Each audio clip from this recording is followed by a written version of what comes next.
Namaste, Sat Shri Akal, Taki Hal Chal. What's up, you guys? Welcome to yet another vlog.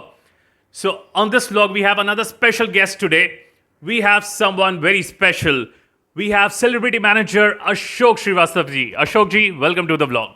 नमस्कार, सत श्री अकाल, आदाब, प्रणाम। कैसे हैं आप लोग?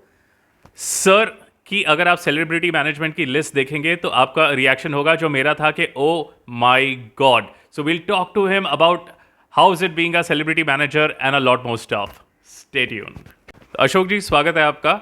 अशोक जी, मैं जैसे ऑडियंस को मैं बता रहा था कि कल मैंने आपके सेलिब्रिटीज़ की लिस्ट देखी जिनको आप हैंडल करते हैं. सर, सेलिब्रिटीज़ को तो आप हैंडल करते हैं, लेकिन स्टार के स्टारी टैंट्रम्स को आप कैसे हैंडल करते हैं? अरे ये जो चीज़ें हैं एक्चुअली क्या है कि दूसरों के साथ शायद कुछ थोड़ा ज़्यादा होता होगा, लेकिन मेरे साथ ऐसी चीज़ें नहीं होती। और मेरे साथ भी एक फ्रेंडली रिलेशन रहता है। और जो उनकी रिक्वायरमेंट होती है, जो उनकी नेसेसिटीज़ है, जिस लेवल के जो आर्टिस्ट हैं और उनको वो फैसिलिटीज़ मिलनी चाहिए, तो वो सारी हम लोग प्रोवाइड कराते हैं। तो हम लोग मैनेज कर लेते हैं किसी भी तरीके। और ओके. आर्टिस्ट को भी मज़ा आता है साथ में काम करके। Okay, so you mean to say आप इतने साल से आर्टिस्टों को मैनेज कर रहे हो तो आपको आदत हो गई है, यूज्ड टू हो गए हैं आप. जी जी, बिल्कुल बिल्कुल। और आर्टिस्ट भी एक अगर छोटे हैं तो वो बड़े भाई की तरह बिहेव करते हैं, अगर बड़े हैं तो फिर वो अपने बच्चे की तरह ट्रीट करते हैं। और बड़ा अच्छा लगता है कि जिन सिंगर्स, जिन कॉमेडियंस, जिन एक्टर एक्ट्रेसेस जिनकी कभी मूवीज़ देख देख के हम लोग स्कूल गोल करके देखा करते, क्लास बंक करके देखा करते थे, आज उनके साथ काम करना, उनके साथ उठना बैठना और उनका प्यार पाना एक अलग मज़ा होता है उस चीज़ का।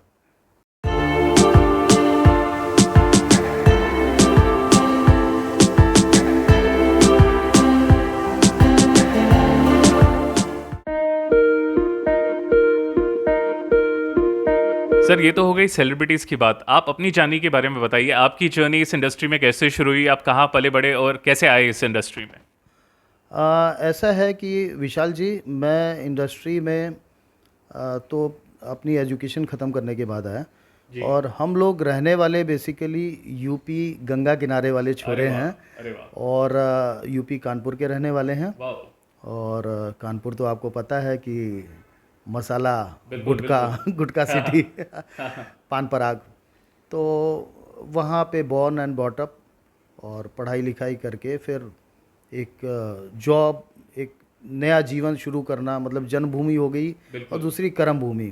तो कर्म भूमि एक माइंड में पहले से सेट था कि मुंबई जाना है और मुंबई जा करके कुछ ऐसा कुछ करना है कि जो यहाँ के लोग ना कर पाते हों। अरे वाह. तो उसके लिए आए और ईश्वर की कृपा से जो चीज़ें चाही थी वो चीज़ें काफ़ी कुछ मिली और मिल रही हैं। और जो अभी तक नहीं मिली हैं, डेफिनेटली वो चीज़ें आगे मिलेंगी। सर, हम भी उम्मीद करते हैं कि जो जो आप चाहें ईश्वर सब आपको दे.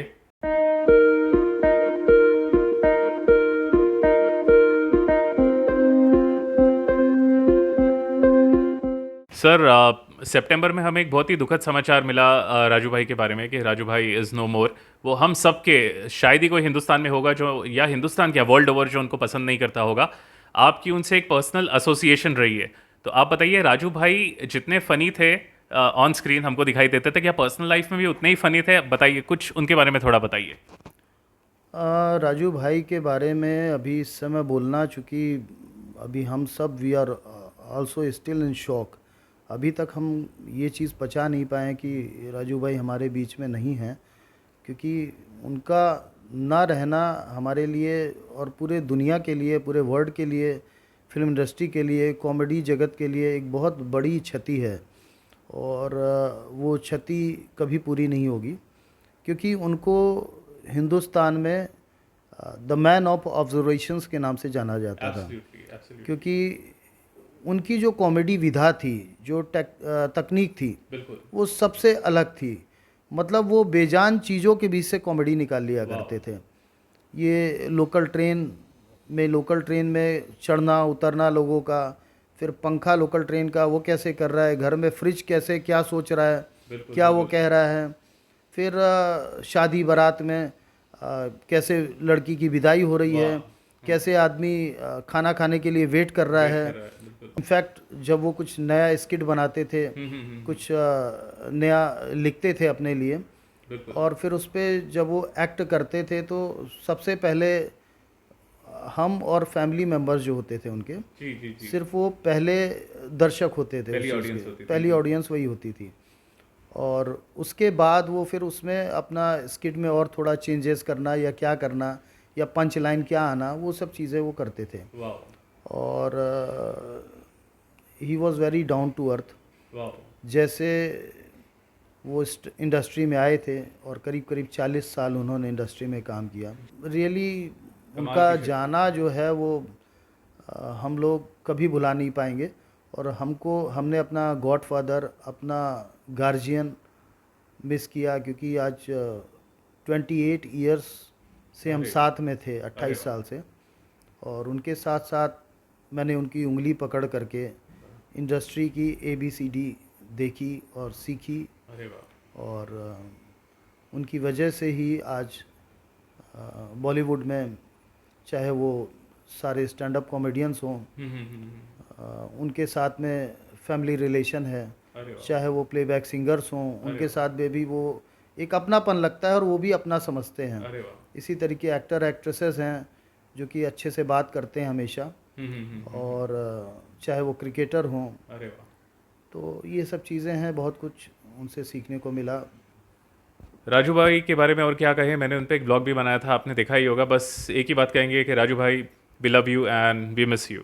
तब आप राजू भाई के बारे में बता रहे थे कि जब वो हॉस्पिटल में थे तो देश भर से लोग उनके लिए प्रे कर रहे थे, देश भर से नहीं, दुनिया भर से लोग उनके लिए दुआई कर रहे थे। सर, उसके बारे में कुछ बताइए।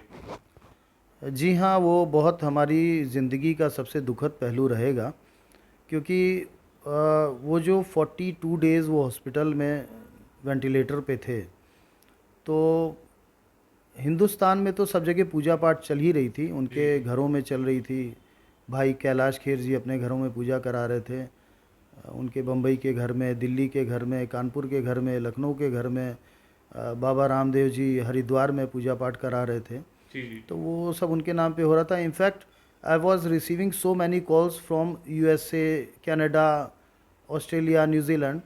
तो जिसमें से मतलब मुझे एक ये होता था कि कितनी तगड़ी फ़ैन फॉलोइंग है राजू भाई की, जी कि मुझे सभी धर्म के लोग, मतलब आपको बताऊं तो USA से कॉल आता था कि अशोक भाई, हम लोग जो है यहाँ पे जुमा की नमाज जो है अरे वो वाह, राजू भाई के नाम पे कर रहे हैं। हर जुमा की नमाज उनको डेडिकेट कर रहे अरे हैं, वाह, ताकि वो जल्दी से स्वस्थ हो जाएं और हम लोगों को अमेरिका में आके फिर से हंसा सके। अरे इसी तरीके से कनाडा से मुझे जो हमारे सिख प्रमोटर्स थे, जी जी जी जी, वो सिख प्रमोटर्स बोल रहे हैं कि हम लोग राजू भाई के लिए गुरुद्वारों में अरदास करवा रहे हैं, अरे ताकि वो जल्द से जल्द स्वस्थ हो जाएं। और इनफैक्ट मैं आपको बताऊं तो मैं लाल बाग के राजा, जो कि मुंबई में फेमस है, बिल्कुल बिल्कुल, तो मैं वहाँ दर्शन करने गया था राजू भाई के लिए प्रेयर करने की।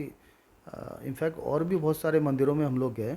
बिल्कुल, और जब लाल बाग के राजा में गया तो नेक्स्ट डे वहाँ के लोगों को पता चला, हम्म तो मुझे ट्रस्टीज़ का फ़ोन आया वहाँ ट्रस्ट से हम्म कि अशोक जी आप आए थे प्रेयर करने, आपने बताया नहीं, हम्म और आप बताते तो हम स्पेशल पूजा लाल बाग के राजा के चरणों में राजू भाई के लिए करवा देते। हाँ, आप किसी दिन आइए और ये पूजा सामग्री है, ये सब लेकर के आइए और आकर के आप की हम पूजा कराएंगे यहाँ पे अरे वाह, राजू भाई के लिए।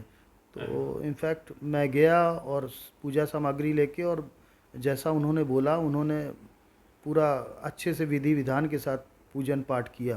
अरे और इनफैक्ट उसका सब देखने में भी असर दिख रहा था, मतलब राजू भाई की हेल्थ इम्प्रूव हो रही थी, सारी चीज़ें। वो बात अलग है, ईश्वर के आगे किसी का जोर नहीं होता है। बिल्कुल सर, शायद उनकी सांसें उतनी ही लिखी थी, जी जी, लेकिन उन्होंने जो काम करके गए हैं वो हमें आगे आने वाले वर्षों में और हमारी ज़िंदगी में हमको वो रास्ता दिखाता रहेगा। बिल्कुल सर।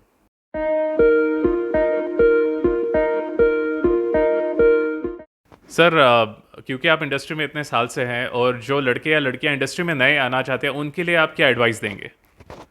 देखिए, सबसे पहले तो मैं ये कहना चाहूँगा कि आजकल OTT, ऑनलाइन प्लेटफॉर्म्स, यूट्यूब, ये सब बहुत बड़े अपने आप में परफॉर्मेंस के लिए बहुत बड़े प्लेटफॉर्म हैं जी जी और जिनकी वर्ल्ड वाइड अप्रोच है। बिल्कुल सर।